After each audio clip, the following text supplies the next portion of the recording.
having heard the human rights violations and the oppression that you face on a day-to-day basis, which is just increasing. And then we also have in the refugee camps those people that have been waiting for a solution, living in very inhumane ways without a perspective of careers, of individual self-determination, which the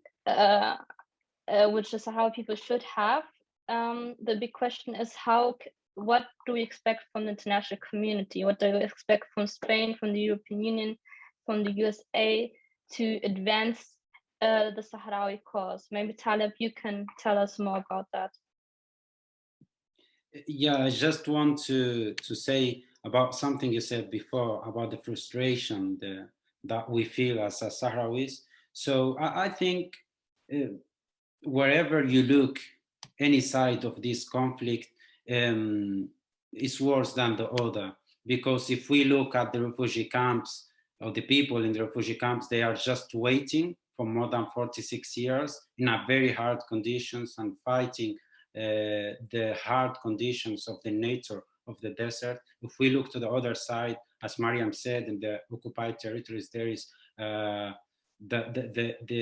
daily violation of human rights watch, and there is no one can observe this human rights violation. As you said, MINURSO is the only mission of United Nations in the world that cannot observe the human rights violations. So that is not the only case, because even independence organization of human rights defenders like Human Rights Watch or Amnesty, they cannot go to the occupied territories of Western Sahara. In many times they try to go inside of the territories of Western Sahara, and Morocco couldn't let anyone go to that part. So for us, it's very frustrating, because wherever we look, is worse than the other part. And I live in Spain, and I have a Spanish friend. So when we talk about the problems in the world, and I ask them about the Berlin Wall, for them it's like something that happens in the Second World War,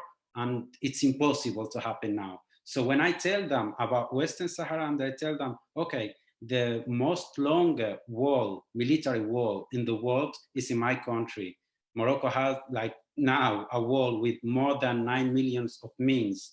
So for people that is incredible, but for us it's very frustrating, because nobody talk about us. When we look at the media, they talk about many things. They talk sometimes about stupid things, but nobody talk about the human rights violation in Western Sahara. Nobody talk about the war that we have in Western Sahara. Nobody talk about the suffering in the refugee camps. So for us it's very frustrating, because from here, from Spain or from Germany or from any other country, we cannot do anything to change this situation, but also we have to fight against the people who doesn't know anything about Western Sahara. Because when you say, I'm from Western Sahara, they say, oh, desert, camels, that's cool. So that is very sad for us. And as we hear here from the refugee camps and from the occupied territories, the situation is a very difficult situation, and the suffering it's in each side. Yes, thank you very much.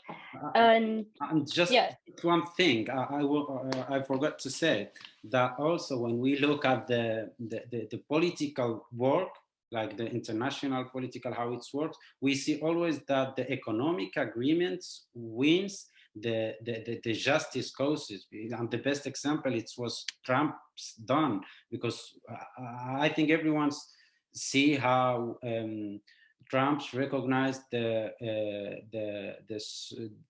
Western Sahara, it's a part of Morocco.